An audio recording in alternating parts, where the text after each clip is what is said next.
그들이 산당에서 내려 성읍에 들어가서는 사무엘이 사울과 함께 지붕에서 담화하고 그들이 일찍이 일어날새 동틀 때쯤이라. 사무엘이 지붕에서 사울을 불러 이르되 일어나라, 내가 너를 보내리라 하매 사울이 일어나고 그 두 사람 사울과 사무엘이 함께 밖으로 나가서 성읍 끝에 이르매 사무엘이 사울에게 이르되 사환에게 우리를 앞서게 하라 하니라. 사환이 앞서가므로 또 이르되 너는 이제 잠깐 서 있으라, 내가 하나님의 말씀을 내게 들려주리라 하더라. 이에 사무엘이 기름병을 가져다가 사울의 머리에 붓고 입맞추며 이르되 여호와께서 내게 기름을 부으사 그의 기업의 지도자로 삼지 아니하셨느냐. 내가 오늘 나를 떠나가다가 베냐민 경계 셀사에 있는 라헬의 묘실 곁에서 두 사람을 만나리니 그들이 내게 이르기를 내가 찾으러 갔던 암나기들을 찾은지라. 내 아버지가 암나기들의 염려는 놓았으나 너희로 말미암아 걱정하여 이르되 내 아들을 위하여 어찌하리요 하더라 할 것이요.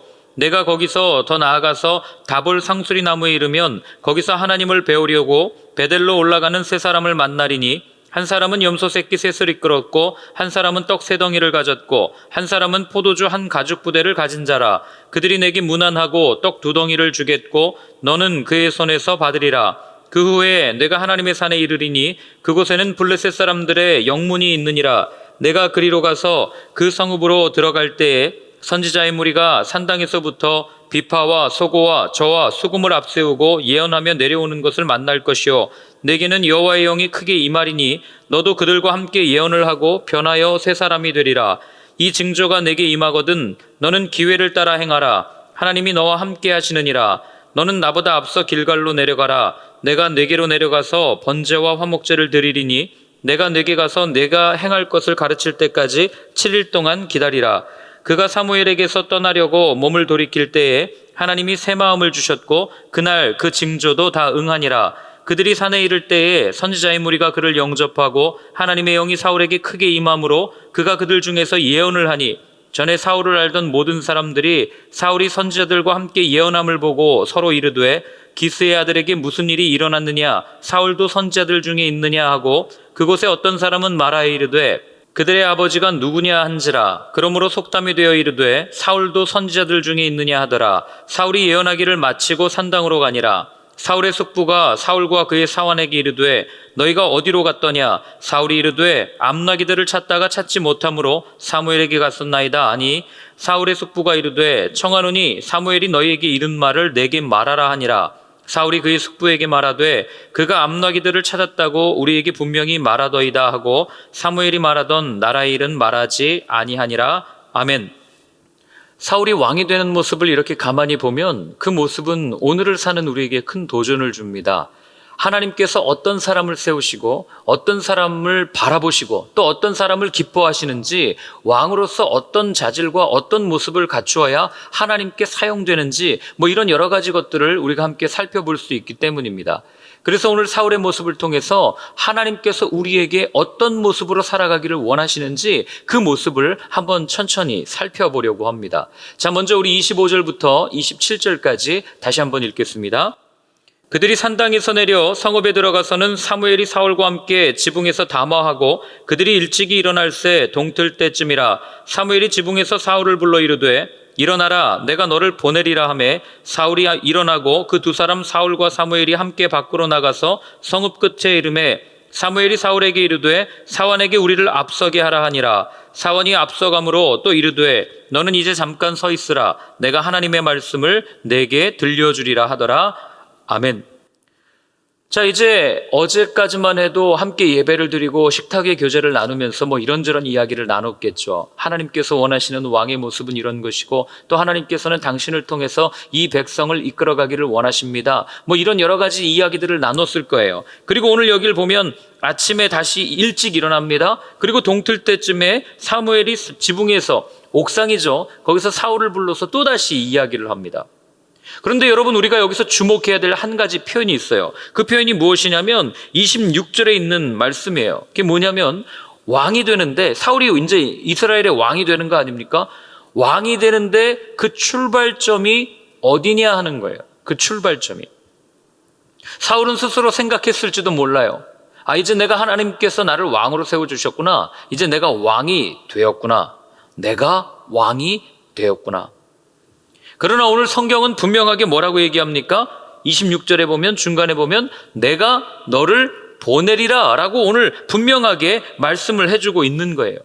그러니까 왕이 된 것이 아니라 왕으로 보냄을 받았다는 이 사실을 우리에게 들려주는 거죠. 여러분, 이게 아무것도 아닌 것 같고 아주 미묘한 차이 같지만 큰 차이를 가지고 있다는 것을 우리는 알게 됩니다. 여러분, 이렇게 생각하면은 편할 것 같아요. 자, 제가 지스케어 처치 목사가 되었습니다. 맞습니까? 이제 뭐 등록도 했고 이제 조금 있으면 이제 다 모든 게 다 끝나니까 지스케어 처치 목사가 되었어요. 제가 지스케어 처치 목사가 되었다라고 말하고 다니면 여러분, 지스케어 처치는 제 거예요. 맞습니까? 제가 개척했잖아요. 제 뜻대로 하는데 누가 뭐라 그러겠어요? 제가 개척해서 제 비전을 가지고 제 꿈대로 나아가는데 아무도 뭐라고 할 사람이 없죠. 그러나 제가 지스케어 처치로 보냄을 받았다라고 이야기하면 그때부터는 말이 달라지는 거예요. 제 마음대로 할 수가 없죠. 제 의지대로 할 수가 없는 거예요. 보내신 분의 뜻이 있기 때문에. 여러분, 이게 인생도 마찬가지입니다. 내 인생의 주인이 나라고 생각하는 사람과 내 삶은 누군가 나를 이곳에 보내셨다 이렇게 생각하는 삶은 너무나도 큰 차이가 있다는 거예요. 내 인생의 주인이 나라고 생각하면 여러분, 내 마음대로 살죠. 내 뜻대로 살죠. 내 마음대로 내가 하고 싶은 대로 하고 살아갑니다. 세상이 그렇게 말하는 거 아니에요? 당신의 인생의 주인, 당신의 그 인생의 주인은 당신입니다. 내 인생의 주인은 너야. 그러니 내가 하고 싶은 거대로 해야 돼. 다른 사람의 눈치 볼 필요가 없어. 네가 꿈꾸고 네가 그동안 바라던 일들을 계속해서 이루어가는 것, 그게 내 인생이야 라고 말하는 게 세상이에요. 그러나 여러분, 보냄을 받은 사람은 그렇게 행동하지 않는다고요. 왜요? 보냄을 받았다는 얘기는 보내신 자의 뜻이 분명히 있기 때문에. 그래서 여러분, 우리는 이 보내신 자의 뜻을, 보내신 분의 뜻을 따라 사는 삶, 이것을 우리는 뭐라고 얘기합니까? 사명이라고 이야기하는 거예요. 사명. 여러분, 그리스도인은요, 사명자예요. 거꾸로 얘기하면 사명을 잊으면 그리스도인이 아니라는 얘기예요. 우리 바울을 한번 생각해 봅시다. 여러분, 바울은요, 자기 뜻대로 살고 자기가 원하는 대로 살려면 너무나도 좋은 조건을 다 갖추고 있었던 사람이 사실은 바울이에요. 그런데 바울은 그렇게 살지 않습니다. 바울은 뭐라고 얘기합니까? 우리 한번 찾아볼까요? 사도행전인데요. 사도행전 20장 24절 말씀이에요. 같이 한번 읽습니다. 내가 달려갈 길과 주 예수께 받은 사명 곧 하나님의 은혜의 복음을 증언하는 일을 마치려 하면은 나의 생명조차 조금도 귀한 것으로 여기지 아니하노라. 아멘. 뭐라고 얘기합니까? 어떤 것이 바울의 삶의 동력이에요? 예, 오늘 여기 써 있잖아요. 내가 달려갈 길과 주 예수께 받은 사명, 그것이 내 삶의 동력입니다. 예수님이 나를 불러주셨고 예수님이 내게 주신 그 사명, 복음을 전하는 그것이 내 삶의 목적이고 내 삶을 이끌어가는 겁니다. 오늘 분명하게 이야기하는 것 아니겠어요? 그러니 여러분, 분명한 사명을 갖고 있으니 절대로 흔들림이 없는 거예요. 어떤 어려움과 어떤 아픔 속에서도 그는 절대로 흔들림 없이 하나님께서 주신 비전, 예수님께서 주신 그 사명을 붙들고 끝까지 걸어가는 거예요. 뭐 풍랑이 쳐도 내가 죽을 뻔해도 상관이 없어요. 왜요? 내 목숨조차도 그것보다 더 귀하지 않기 때문에. 여러분, 이게 그리스도인의 삶 아니겠어요? 그러면 이렇게 말씀드리면 어떤 분들이 이렇게 질문해요. 인생을 사명으로만 해석하는 건 너무 수동적인 삶 아닙니까? 그래도 내 삶이 있는데, 내가 내 뜻을 가지고 살아갈 수가 있는데, 여러분, 그렇게 말을 하는 게 세상이에요. 여러분은 어떻게 생각하시겠습니까? 하나님이 나를 부르셨고 하나님의 비전을 주셨고 하나님의 사명을 주셨고 그 뜻을 이루어가는 삶, 그래서 하나님께서 계획하신 대로 걸어가는 삶, 수동적으로 느껴지십니까? 뭐 어떻게 바라보느냐에 따라 다르겠죠. 그러나 여러분, 그렇지 않아요. 그 사명이 있기 때문에, 하나님께서 주신 그 비전이 있기 때문에 여러분, 우리는 더 능동적으로 살아갈 수 있는 거예요. 어떻게 해서든지 어떤 상황 속에서도 그 사명을 이루어가기 위해서 몸부림치는 능동적인, 훨씬 더 열정적이고 훨씬 더 생명력 있는 삶을 살 수 있는 비결이 사명을 받은 사람이라는 것을 우리가 잊어버리면 안 되는 거죠. 그렇기 때문에 여러분, 사명을 잊은 사람은 불행한 사람이에요. 어디로 나아가야 될지 몰라요. 방향을 잃었습니다. 이리저리 바람 부는 대로, 파도가 치는 대로 표류하면서 그저 내 배를 채우고 어떻게 하면 내가 조금 더 편하게 살 수 있을까를 고민하면서 그냥 하루하루 만족하며 살아가는 삶. 그러니 여러분, 얼마나 불쌍해요. 아무런 꿈도 없는데. 그렇게 하나님께서 사울을 부르셨다. 하나님께서 세우셨다. 이걸 구체적으로 드러내는 게 10장 1절 말씀입니다. 한번 같이 읽어보겠습니다. 이에 사무엘이 기름병을 가져다가 사울의 머리에 붓고 입맞춤에 이르되 여호와께서 내게 기름을 부으사 그의 기업의 지도자로 삼지 아니하셨느냐. 아멘. 자, 여기 뭐라고 되어 있습니까? 사무엘이 기름병을 가지고 와서 사울의 머리에 붓고 입맞춤해서 말합니다. 뭐라고 얘기합니까? 여호와께서 내게 기름을 부으셨다라고 얘기해요. 사울이 왕이 되고 싶어서 왕이 된 게 아닙니다. 사울이 왕이 내가 이제 조금 무언가를 세워야 되겠다, 내 뜻을 이루어야 되겠다라고 해서 왕이 된 게 아니라고요. 오늘 본문에도 분명하게 말씀하시는 게 뭡니까? 여호와께서 내게 기름을 부으사, 하나님께서 그에게 기름을 부어주셔서 왕이 되게 하셨다, 이렇게 표현을 하는 거예요. 여러분, 여기 나오는 기름을 붓다 이런 표현을 우리가 읽으면 이게 뭘 상징하는지 우리는 알아요. 어노인팅이라고 들어보셨죠? 이게 기름을 붓는 이 행동, 기름을 바르는 이런 행동들이 성령의 임재를 상징한다는 거예요. 그럼 우리가 여기서 또 한 가지 생각해 볼 게 뭐냐면, 이렇게 기름을 바르는 게 구약 성경에 보면은 크게 왕, 선지자, 제사장 이런 사람들에게 기름을 바르거든요.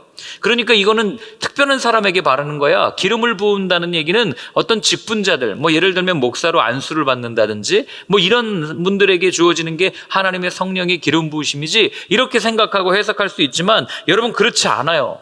그렇지 않아요. 우리 성경 한번 다시 찾아볼까요? 사도행전 2장입니다. 사도행전 2장 33절. 같이 한번 읽습니다. 하나님이 오른손으로 예수를 높이심에 그가 약속하신 성령을 아버지께 받아서 너희가 보고 듣는 이것을 부어주셨느니라. 아멘.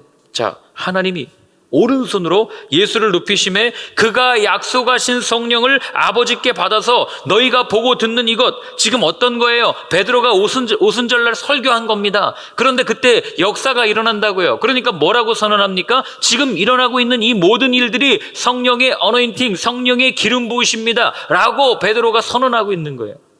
그럼 누가 지금 성령의 기름 부음을 받은 거예요? 예수를 따라가는 사람들, 예수를 믿는 사람들, 그리스도인이라고 불리우는 그 사람들이 성령을 받았다는 것이 성경이 지금 우리에게 이야기해 주는 거예요. 여러분, 여기만 그런 게 아니에요. 그 다음에 또 한번 찾아볼까요? 사도행전 10장 44절입니다. 사도행전 10장 44절. 찾으셨죠? 같이 한번 읽습니다. 베드로가 이 말을 할 때 성령이 말씀을 듣는 모든 사람에게 내려오시니. 아멘. 베드로가 이 말을 할 때 어떤 말입니까? 이방인에게도 하나님께서 복음을 주셨다, 이 말을 할 때에 어떻게 됐다고요? 성령이 말씀을 듣는 누구에게? 직분자에게? 목사에게? 선교사에게? 아니요, 모든 사람에게 내려오시니. 여러분, 그렇기 때문에 예수를 그리스도라고 고백하는 여러분들, 저와 여러분들 모두가 하나님의 성령의 기름을 부은 사람, 받은 사람이라는 게 분명한 거죠. 그래서 바울은 이렇게 얘기해요. 고린도전서 3장 16절인데요. 고린도전서 3장 16절 같이 한번 읽습니다. 너희는 너희가 하나님의 성전인 것과 하나님의 성령이 너희 안에 계시는 것을 알지 못하느냐? 너희는 하나님의 성령이 거하는 성전입니다 라고 바울이 분명하게 선언한 거예요. 누가요? 예수를 따르는 사람이. 오늘 바울이 그렇게 이야기하는 것 아니겠어요? 그러니 예수를 그리스도라고 고백하는 저와 여러분들은 이미 성령 받은 사람이에요. 나는 성령 잘 모르겠는데요. 그렇게 생각되십니까? 아니요. 성경에 보면 뭐라고 되어 있습니까? 누구든지 성령으로 하지 아니하고는 예수를 그리스도라고 고백할 수 없다. 분명하게 말하고 있는 거예요. 시인할 수 없다. 말하고 있는 거예요. 그러니 오늘 우리가 예수의 이름을 의지해서 예수님이 나의 구원자입니다라고 함께 예배드리는 저와 여러분들은 이미 성령의 기름 부음을 받은 사람이고, 성령의 기름 부음을 받았다는 얘기는 어떤 얘기입니까? 하나님께서 우리 가운데 함께 하신다는 얘기고, 성령의 기름 부음을 받았다는 얘기는 이미 하나님께서 저와 여러분들에게 사명을 주신 사명자라는 사실이 오늘 본문에 드러나는 거예요. 하나님께서 우리에게 어떤 사명을 주셨습니까? 사울에게 기름 부어서 그를 왕으로 세우는, 그 왕이 되어서 다스리는 사명을 주셨듯이 우리에게도 분명한 사명을 주셨단 말이에요. 어떤 사명입니까? 제가 5월달 한 달 내내 말씀드렸어요. 매주 말씀을 전하면서 이 말씀드렸어요. 어떤 사명이요? 화해하는 사명이요. 화해하는 직분, 화평케 하는 그런 사명, 화목하게 하는 직분, 이게 하나님께서 우리에게 주신 복음의 사명이라는 얘기예요. 막혀있는 담을 헐고 나아가서 예수 그리스도를 따라서 십자가를 지고 모든 사람에게 예수 그리스도의 복음을 증언함으로 그들이 하나님과의 막혀있던 담을 헐고 사람과 사람 사이에 막혀있던 담을 헐고 이제는 모두가 함께 손을 붙잡고 시온산을 향하여 달려가는 그 비전, 아버지의 나라에 대한 그 꿈을 우리에게 주셨다는 거예요. 믿으십니까? 자, 우리 2절부터 8절까지 한번 같이 읽습니다.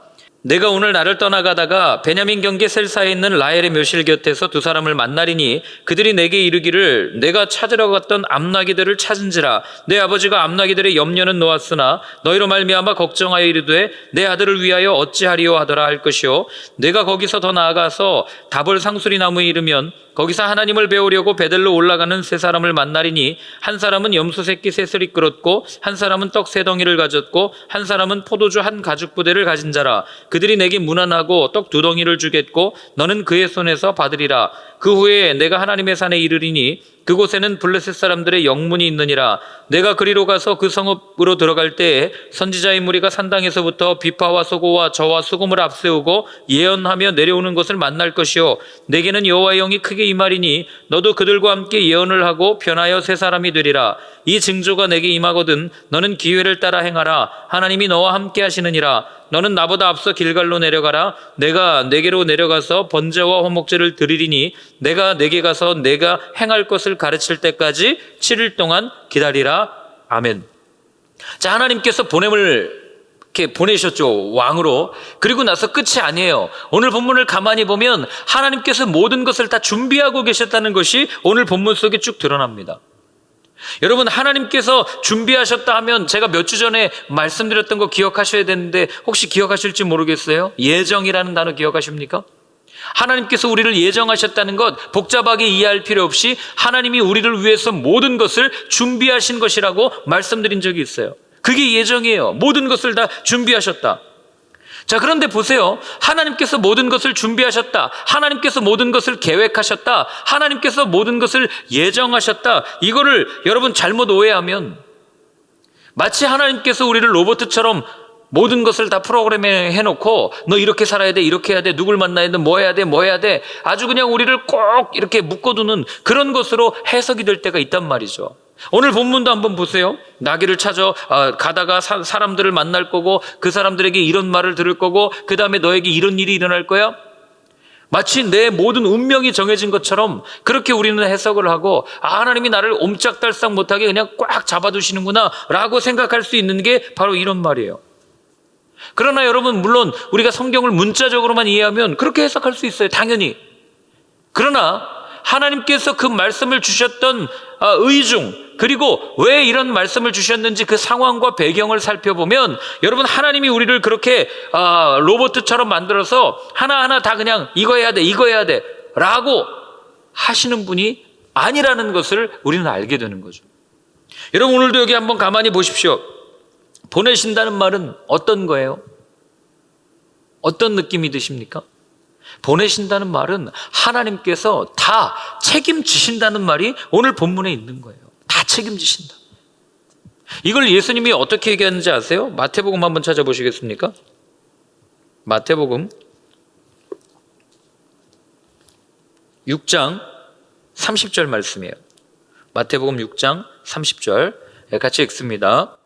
오늘 있다가 내일 아궁이에 던져지는 들풀도 하나님이 이렇게 입히시거든 하물며 너희일까 보냐? 믿음이 작은 자들아. 예수님이 이 말씀을 왜 하셨냐면 내일에 대한 염려와 불안감을 가지고 살아가는 그들 가운데 주님이 말씀하시는 거예요. 오늘 있다가 내일 아궁이에 던져지는 들풀, 그 아궁이 떼려면 불 떼려면 풀 넣잖아요. 처음에 그 풀도 하나님께서 먹이시고 하나님께서 입히시고 하나님께서 이렇게 하는데 하물며 너일까 보냐. 하나님이 다 준비하셨고 하나님이 보내신다는 얘기는 하나님께서 계획하시고 하나님의 뜻을 이루어 가실 것이라는 하나님의 분명한 준비와 모든 책임을 지시는 그 하나님의 모습이 있음에도 불구하고 여전히 불안과 염려 가운데 살아가는 그들을 위해서 예수님이 말씀하시는 거예요. 그러니 이어서 뭐라고 말씀하십니까? 무엇을 입을까? 무엇을 먹을까? 염려하지 말라, 그 얘기하는 거예요. 그런 불안과 염려를 예수님이 무엇과 연관시키는 거예요? 믿음이 적은 자들아, 믿음과 연관시키는 거예요. 그러니 하나님이 우리를 부르셨습니다. 하나님이 우리를 보내셨어요. 그러면 하나님께서 준비하셨고 하나님께서 책임지신다는 말이에요. 그런데 우리는 정말 하나님이 책임지시겠습니까?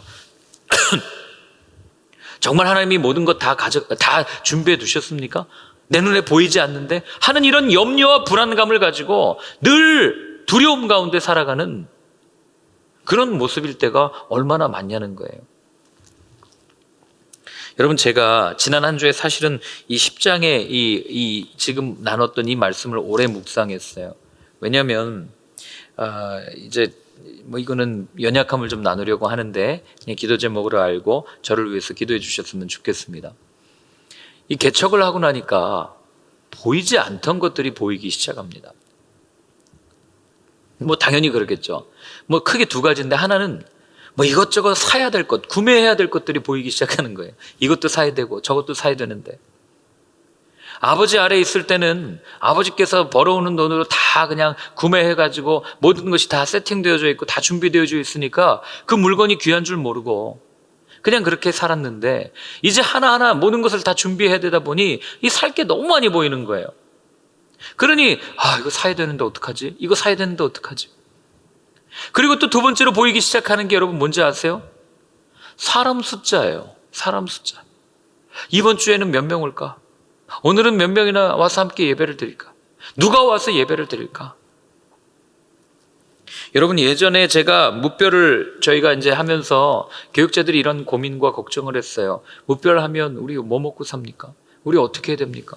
성도들 다 떠나면 우리는 정말 현실적으로 어떻게 살아야 됩니까? 여러분, 그때 제주도에 내려가서 모든 교육자와 가족들까지 다 가서 모두가 다 반대했습니다. 그때 제가 아주 당당하게 얘기했어요. 아니, 우리 말씀 전하는 사람 아니냐? 우리 말씀 전하는 사람인데 예수님의 말씀을 믿는 사람 아니냐? 예수님이 뭐라고 말씀하셨냐? 무엇을 먹을까, 무엇을 입을까, 무엇을 마실까 염려하지 말라고 하지 않으셨냐? 주님께서 우리를 보내신 그 사명대로 그냥 하루하루 순종하다 보면 주님께서 먹이시고 아버지께서 다 챙겨주신다고 우리 그렇게 설교하지 않냐? 그런데 뭐가 그렇게 두렵냐? 뭐가 그렇게 어렵냐? 제가 그 모습을 지난주에 생각하면서 얼마나 부끄러웠는지 몰라요. 그런데 여러분, 그렇게 준비하시는 하나님이 어떻게 일하시는지 아세요? 9절입니다. 같이 읽습니다. 그가 사무엘에게서 떠나려고 몸을 돌이킬 때에 하나님이 새 마음을 주셨고 그날 그 징조도 다 응하니라. 아멘. 자, 지금 어떻게 표현된 거예요? 하나님께서 그날 그 징조를 다 응해 주셨다고요. 하나님께서 세우셨어요. 하나님께서 보내셨어요. 그런데 눈앞에 보이는 건 아무것도 없습니다. 무엇을 먹을까, 무엇을 입을까 고민하면서 나아가는 것이 우리 인생이고 우리 현실이에요. 그러나 성경은 뭐라고 분명하게 우리에게 선언합니까? 그날 그 징조가 다 응하였더라. 오늘 우리에게 그렇게 말씀하는 것 아니겠어요?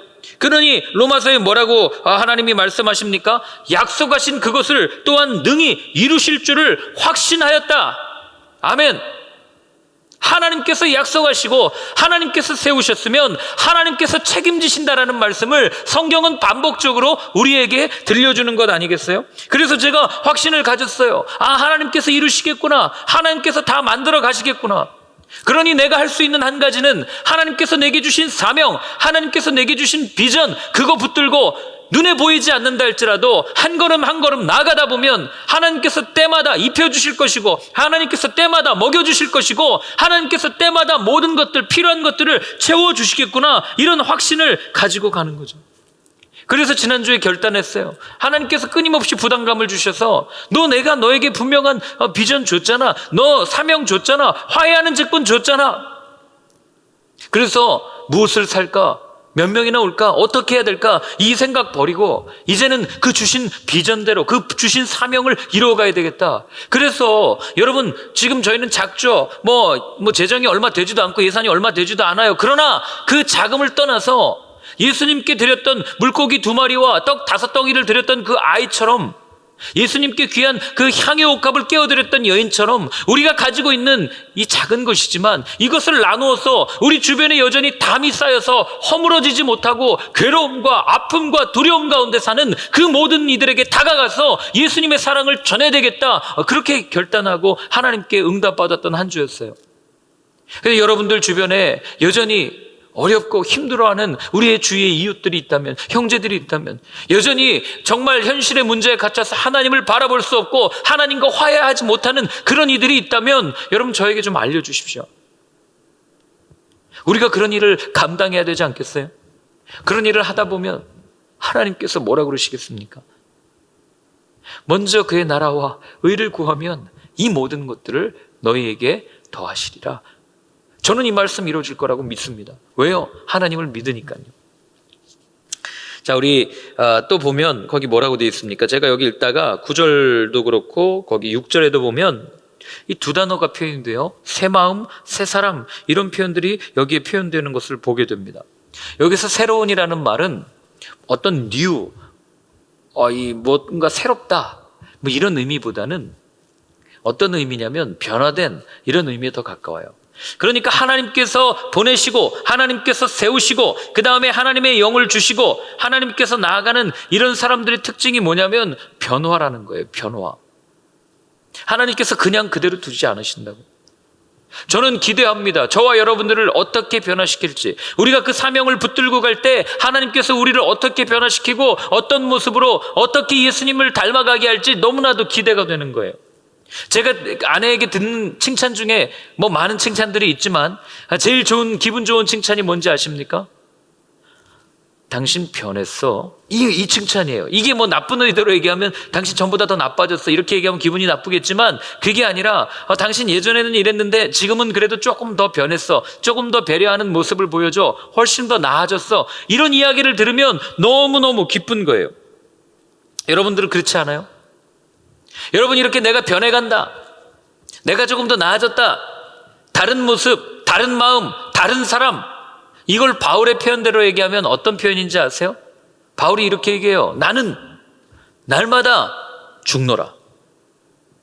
여러분, 우리 웬만해서 안 바뀌어요. 어지간해서 안 바뀝니다. 그러니 내가 죽지 않으면 바뀌지 않는 거예요. 내가 죽지 않으면 변하지 않는 겁니다. 그러니 바울은 뭐라고 얘기해요? 죽는다라고 얘기해요. 여러분, 죽는다는 얘기는, 예수 그리스도 안에서 죽는다는 얘기는 내 감정과 내 이성과 내 의지를 가지고 살아가도록 이렇게 프로그램되어 있는 이 모든 것들을 다 포맷하고 이제는 성령으로, 이제는 하나님으로, 하나님의 말씀으로, 하나님께서 이끄시는 대로, 하나님께서 보내시는 대로, 하나님께서 세우시는 대로 살아가겠다고 다시 한번 세팅하는 작업이, 여러분, 그게 날마다 죽는 작업이에요. 그러니 이 은혜가 여러분들의 삶에 있기를 바라요. 더 이상 내가 중요해지지 않고 하나님의 말씀이 나를 이끌어가는 삶, 하나님의 사명이 나를 이끌어가는 삶, 그렇게 살 때 이런 은혜가 우리에게 있는 거죠. 그러니 여러분, 하나님의 말씀으로 내가 다시 한번 새롭게 세팅되면 같은 사물을 봐도 다르게 보이는 거고, 다르게 보이기 시작하니까 다른 삶을 살 수밖에 없는 것 아니겠어요? 그게 사울의 삶이었단 말이죠. 자, 우리 14절부터 16절까지를 같이 한번 읽어보겠습니다. 사울의 숙부가 사울과 그의 사원에게 이르되 너희가 어디로 갔더냐? 사울이 이르되 암나기들을 찾다가 찾지 못함으로 사무엘에게 갔었나이다 하니, 사울의 숙부가 이르되 청하노니 사무엘이 너희에게 이른 말을 내게 말하라 하니라. 사울이 그의 숙부에게 말하되 그가 암나기들을 찾았다고 우리에게 분명히 말하더이다 하고 사무엘이 말하던 나라의 일은 말하지 아니하니라. 아멘. 자, 그 앞부분은 제가 깜빡 잊고 못 읽었는데, 거기 보면은 이게 무슨 얘기예요? 사울도 선지자들 중에 있느냐? 이 얘기는 사울이 변했다는 얘기죠. 그러니 성령 받은 사람, 하나님의 영으로 충만한 사람은 변화된 삶을 살았다는 것을 의미를 하는 겁니다. 자, 그리고 이어서 읽은 14절과 16절은 여러분, 하나님의 일을 하는데 가장 중요한 게 뭐냐면, 아까도 얘기했지만 성령이죠. 그래서 사울도 그 앞에 있는 것처럼 성령을 받고 여호와의 영으로 충만해진 이후에야 하나님의 일을 하기 시작합니다. 그런데 여러분, 재미난 건 뭐냐면 하나님께서 우리에게 약속하신 성령을 주시기까지는 항상 기다림의 시간이 필요하다는 거예요. 하나님의 말씀을 듣고 하나님께서 주신 사명을 가지고 이제는 내가 은혜 충만해서 나아가야 되겠다라고 생각하고 달려가지만, 그러나 하나님께서는 기다리라고 말합니다. 예수님께서도 기다리라고 말해요. 언제까지요? 예루살렘에 머물러라. 언제까지요? 아버지께서 약속하신 성령이 너희 가운데 임할 때까지, 오순절 마가의 다락방 성령 사건이 있기 전까지 그들이 어떤 행동도 하지 못하게 한다고요. 하나님의 때를 기다리게 한다고요. 왜요? 하나님의 영을 받지 못하면 하나님의 일을 할 수 없기 때문에 그래요. 그런데 보통은 못 기다려요. 어렵거든요. 여러분, 사람에게 제일 힘든 게 뭔지 아세요? 기다리는 일이에요. 가장 어려운 훈련이 뭔지 아세요? 인내 훈련이라는 겁니다. 인내. 여기 보면은 8절에도 보면은 뭐라고 되어 있습니까? 내가 내게 가서 내가 행할 것을 가르칠 때까지 7일 동안 기다려라. 그렇게 얘기를 해요. 그죠? 그런데 사울이 기다릴까요? 못 기다릴까요? 못 기다려요. 이게 사울의 몰락의 이유예요. 안타깝지만. 그러나 오늘 읽은 이 본문까지 사울은 아주 좋았어요. 잘 지켰습니다. 왜 그게 어디서 드러나냐면 숙부가 와서 물어요. 너 사무엘이랑 있었다면서. 사무엘이 뭐라 그러디? 지금 왕을 세운다고 그러던데. 사무엘이 뭐라 그래? 빨리 좀 내게 말해봐. 이런 숙부의 모습과 너무 대조적으로 사울은 어떤 모습을 보입니까? 기다리는 거예요. 이때까지. 여러분, 신앙생활 하는데 가장 큰 적이 뭔지 아세요? 조급함이에요. 조급함. 그것은 뭐 게으름도 아닙니다. 나태함도 아니에요. 뭐 게으름과 나태함은 또 뭐 마음 먹으면 할 수 있어요. 그러나 잘 고쳐지지 않는 게 바로 조급함이라는 겁니다. 조급함은 하나님의 일을 바라보지 못하도록 하는 암적인 존재예요. 그게 조급함입니다. 그래서 조급함은요, 언제나 빠른 결과를 내긴 내요. 일을 빨리 성취하긴 성취합니다. 그러나 부작용이 있어요. 어떤 부작용이 있냐면 언제나 하나님의 뜻보다는 내가 하고 싶은 대로 내 방법과 나를 의지하는 방향으로 바꾸어져서 하나님의 일을 이루기보다는 내 일을 이루어가는 그런 모습을 보이는 게 바로 조급함인 거죠. 여러분, 그렇기 때문에 이 조급함이라는 말의 반대말은 어떤 말이겠어요? 혹시 한번 생각해 보신 적 있습니까? 이 조급함이라는 말의 반대말은 여유와 무욕이에요. 무욕. 왜냐하면 내가 욕심이 없어야, 내가 마음이 비워져야 예수님과 함께 동행하는 삶을 살 수 있기 때문에, 그래야 내가 조급하지 않고 주님이 이루어가시는 일을 바라볼 수 있기 때문에, 욕심이 완전히 십자가에 못 박혀야만 그 조급함이 사라지고 하나님의 일을 바라볼 수 있기 때문에 그런 거예요. 여러분, 조급함은요, 내가 하나님보다 앞서가려는 교만에서부터 시작된다는 것을 잊으시면 안 됩니다. 그게 교만이에요. 만약에 여기서 사울이 내가 왕이 됐으니까 이제 내 뜻을 가지고 내 마음대로 살아가야 되겠다라고 생각하고 달려갔다면 여러분, 아마 사울이 몰락하는 것보다도 더 빨리 몰락했을지도 몰라요. 아니, 왕으로 세워지기 이전에 그냥 끝났을지도 모릅니다. 그러나 그렇게 하지 않았다고요. 하나님이 우리를 부르시고 우리에게 분명히 기다리라고 말씀하실 때가 있습니다. 성령이 임할 때까지, 하나님의 영이 임할 때까지 기다려라. 만약에 제자들이 그때 기다리지 않고, 야, 주님이 올라가셔서 승천하셨네, 이제 우리는 복음을 전해야 돼, 이제 우리는 부활하신 주님을 바라보고 그 주님을 온전히 증거하는 삶을 살아야 돼 하고 뛰쳐나갔다면 여러분, 그들은 다 잡혀서 복음을 전하기는커녕 그냥 그렇게 생을 마감했을 수도 있다는 거예요. 어쩌면 자기의 마음과 자기의 욕심을 가지고 전하다가 교회가 다 4분 5열 찢겨지는 그런 일들을 경험했을 수도 있다는 거죠. 그래서 주님은 말씀하신 거예요. 성령이 임할 때까지 기다려라. 여러분들, 하나님의 일을 하고 싶으십니까? 하나님의 일에 참여하고 싶으십니까? 그 지금 받은 은혜가 너무 커서 어떻게 내가 도와야 되지? 어떻게 교회를 섬겨야 되지? 그런 마음들이 드십니까? 기다리십시오. 언제까지요? 여호와의 영, 하나님의 영이 임할 때까지, 성령 충만할 때까지 기다리세요. 그렇지 않고 일을 시작하면 여러분, 그때부터는 내일이 되기 시작하고 그때부터는 여러분들이 서 있는 그곳에 다 갈라지기 시작할 거예요. 그래서 여러분, 우리가 오늘 한번 같이 기도할 때는 이렇게 한번 기도했으면 좋겠습니다. 주님, 내게 주신 사명을 잊지 않게 하시고 그 사명을 이루어감에 하나님보다 앞서지 않게 하여 주옵소서. 주님, 정말 부르심을 받은 삶이란 하나님께서 이미 다 이루어놓으신 그 길을 걸어가는 것임을 압니다. 그 확신을 가지고 살아가는 저와 여러분들, 우리 모두의 삶이 되게 하여 주옵소서. 우리 그렇게 한번 같이 기도하겠습니다. 함께 같이 기도합니다. 하나님 아버지, 주님께서 우리를 불러주셨습니다. 우리에게 사명을 주셨습니다. 주셨습니다. 우리에게 소명을 주셨습니다. 하나님, 우리를 부르신 그 부르심 우리가 잊지 아니할 수 있도록 도와주시고, 우리를 부르셨다는 것은 이미 주님께서 모든 것을 다 책임지시고 다 준비하셨다는 것임을 저희들 믿게 하여 주옵소서. 우리 눈에 아무 증거가 보이지 않는다 할지라도, 어떤 것이 보이지 않는다 할지라도 끝까지 주님과 함께 걸어가며 주님 뜻 이루어드리는, 그래서 주님의 마음을 시원케 하는, 그래서 그 확신을 가지고 걸어갈 때 많은 이들이 주님을 만나게 되는 놀라운 은혜의 역사를 경험하는 저와 모두의 삶이 되어줄 수 있도록 주여 인도하여 주시옵소서. 이제는 우리 주 예수 그리스도의 크신 은혜와 하나님 아버지의 사랑과 성령의 인도하심이, 주님께서 모든 것 다 준비하셨고 책임지신다는 그 확신을 가지고 살아가기를 결단하는 모든 분들 머리 위에 이제로부터 영원까지 늘 함께하여 주옵시기를 간절히 축원하옵나이다. 아멘.